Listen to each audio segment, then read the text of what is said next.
Selamat pagi, kita kembali berjumpa. Semua karena perkenanan Tuhan, semua karena anugerah Tuhan. Selamat memasuki hari yang baru, tanggal yang baru, bulan yang baru di tanggal 1 Desember 2025.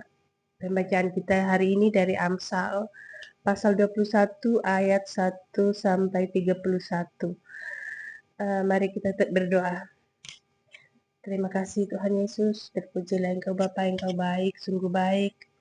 Kami ada sampai hari ini semua karena perkenanan Tuhan, semua karena anugerah Tuhan. Terpujilah Engkau Bapa, kami rindu membaca firman-Mu, mencari wajah-Mu. Buka mata hati kami untuk memahami firman-Mu. Sucikan dan kuduskan tubuh jiwa roh kami di dalam nama Tuhan Yesus. Haleluya. Amin. Amsal 21 ayat 1 sampai 31. Saya bacakan. Hati raja seperti batang air di dalam tangan Tuhan. Dialirkannya kemana ia ingini. Setiap jalan orang adalah lurus menurut pandangannya sendiri. Tetapi Tuhanlah yang menguji hati. Melakukan kebenaran dan keadilan lebih dikenan Tuhan daripada korban. Mata yang congkak dan hati yang sombong yang menjadi pelita orang fasik adalah dosa.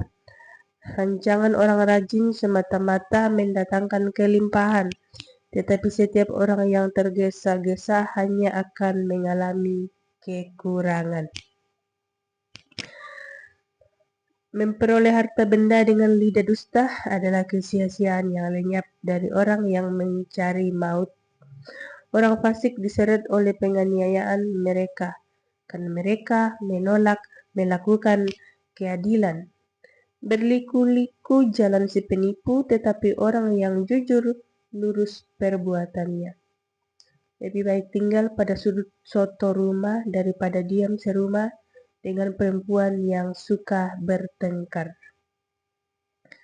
Hati orang fasik mengingini kejahatan dan ia tidak menaruh belas kasihan kepada sesamanya. Jikalau si pencemooh dihukum, orang yang berpengalaman menjadi bijak, dan jikalau orang bijak diberi pengajaran, ia akan beroleh pengetahuan. Yang Maha Adil memperhatikan rumah yang orang fasik dan menjerumuskan orang fasik ke dalam kecelakaan. Siapa menutup telinganya bagi jeritan orang lemah, tidak akan menerima jawaban kalau ia sendiri berseru-seru. Pemberian dengan sembunyi-sembunyi memadamkan marah, dan hadiah yang dirahasiakan meredakan kegeraman yang hebat. Melakukan keadilan adalah kesukaan bagi orang benar, tetapi menakutkan orang yang berbuat jahat. Orang yang menyimpang dari jalan akal budi akan berhenti di tempat arwah-arwah berkumpul. Orang yang suka bersenang-senang akan berkekurangan. Orang yang gemar kepada minyak dan anggur tidak akan menjadi kaya. Orang fasik dipakai sebagai tebusan bagi orang benar, dan pengkhianat sebagai ganti orang jujur. Lebih baik tinggal di padang gurun daripada tinggal dengan perempuan yang suka bertengkar dan pemarah. Harta yang indah dan minyak ada di kediaman orang bijak, tetapi orang yang bebal memboroskannya. Siapa mengejar kebenaran dan kasih akan memperoleh kehidupan, kebenaran, dan kehormatan. Orang bijak dapat memanjat kota pahlawan-pahlawan dan merobohkan benteng yang mereka percayai. Siapa memelihara mulut dan lidahnya, memelihara diri daripada kesukaran. Orang yang kurang ajar dan sombong pencemooh namanya.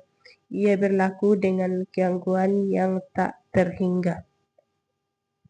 Si pemalas dibunuh oleh keinginannya karena tangan-tangannya enggan bekerja. Keinginan bernafsu sepanjang hari, tetapi orang benar memberi tanpa batas. Korban orang fasik adalah kekejian lebih-lebih kalau dipersembahkan dengan maksud jahat. Saksi bohong akan binasa, tetapi orang yang mendengarkan akan tetap berbicara. Orang fasik bermuka tebal, tetapi orang jujur mengatur jalannya. Tidak ada hikmat dan pengertian, dan tidak ada pertimbangan yang dapat menandingi Tuhan. Udah diperlengkapi untuk hari peperangan, tetapi kemenangan ada di tangan Tuhan.